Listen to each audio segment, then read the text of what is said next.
Starting off with the zoom trigger. This one, it's fairly straightforward. I'd say it's the simplest one out of the 3 camera controls triggers that were added. If you go into the negatives, then it zooms in, and if you go into the positives, it zooms out. Here's an example. As I'm going into -4, that should zoom me in, and I'm also just going to put a little bit of decoration over here, just so the level is longer, and therefore I can showcase it. As you can see, it zooms in pretty well, and there's all that. Also, if I'm just replay the level like that, it's because there's a big ad up there. I don't want that while I'm creating because it's really annoying. And also, the last part about this is the time which it takes to zoom in or out. By default, it's set to 0.50, as literally everything is. But you can set it to anything. I'm going to set it all the way out. So therefore, it'll just go outwards, and it'll also happen very quickly. So that's the zoom trigger. That's basically all it is. I'm not going to bother with the touch triggered or spawn triggered, which are the ones a little down here, because, well, they're fairly straightforward, and there's other videos on that, as they're in every single trigger in Geometry Dash. Now, for the second of the three, I guess I should say, the static camera. This one, in my opinion, is the most difficult to understand, but once you do, it's fairly straightforward. It's a fairly straightforward trigger in general. It's just the most difficult in my opinion.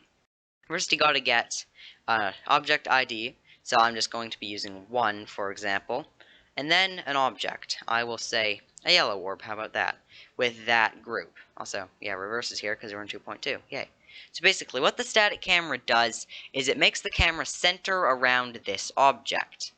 However, what you can also do is you can set it to X, which is vertically, that's horizontally, not vertically, and then Y only, which is vertically. Of course, there's the move time, which how long it takes to move to center around the object, and there's the easing, which basically just changes how it moves towards the object. That's fairly easy, so let's give it a try and see how it goes.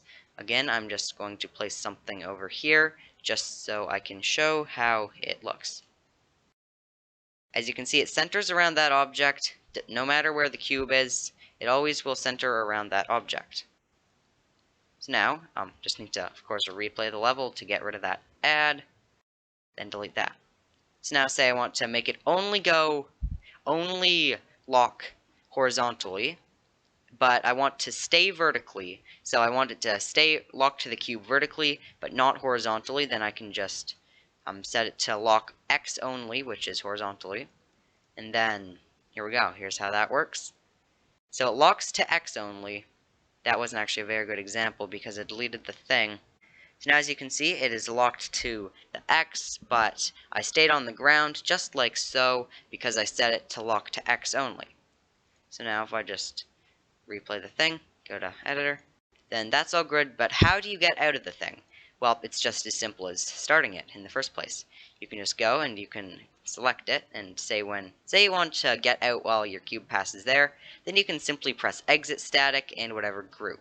You can also change the easing and the move time. The X and the Y don't matter as long as you have exit static selected. Here's how it looks. It starts, but then it stops.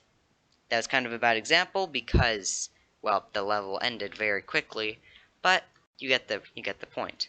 Again, it also does have touch triggered and spawn triggered, but those, again, there's another video for that probably. So on to the third one. This one is the offset camera, and it could be fairly useful. Basically, it just, you know how when you're playing, your cube is always aligned in the center of the screen, more or less? Well, this one, I just pressed the escape, but that's exactly what this makes it not happen. Basically, say I want it to go 40 or 4 blocks backwards, then I can do exactly that.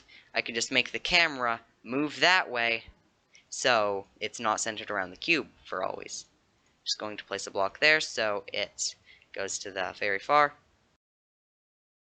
And I forgot to do, no I didn't. It just moved, just not very much because I'd only set it to 4 blocks. That's a bad example though, so I'm going to set it to be 10 blocks, just so you get the full effect of how this works. There we go, that's 100, but that's actually 10. Then, here we go. As you can see, the camera definitely moved, there's no denying it there. But that is basically just what the static camera does. Of course, just like the last one, You can make it go X only and Y only, easing and move time. That's fairly self-explanatory. I'll just set it to no move time. I can also, there's another thing you can do, just like the last one. You can go to X only and you can go to Y only. So say I make it move 10 blocks backwards and 10 blocks up. Well, that's just gonna look weird, isn't it? Because you won't even be able to see the character. Yeah. So, say if you just did a bunch of stuff that you want to keep, I don't know why exactly this would be useful, because you can just scroll it right the way back down to 0. But I don't want it to go to X, I don't want it to go to Y, so I can just simply select X only, and just watch it work. There we go. Everything is good. And that's all of the camera triggers that are as of Geometry Dash 2.2 right now. So thank you for watching, and I'll see you later.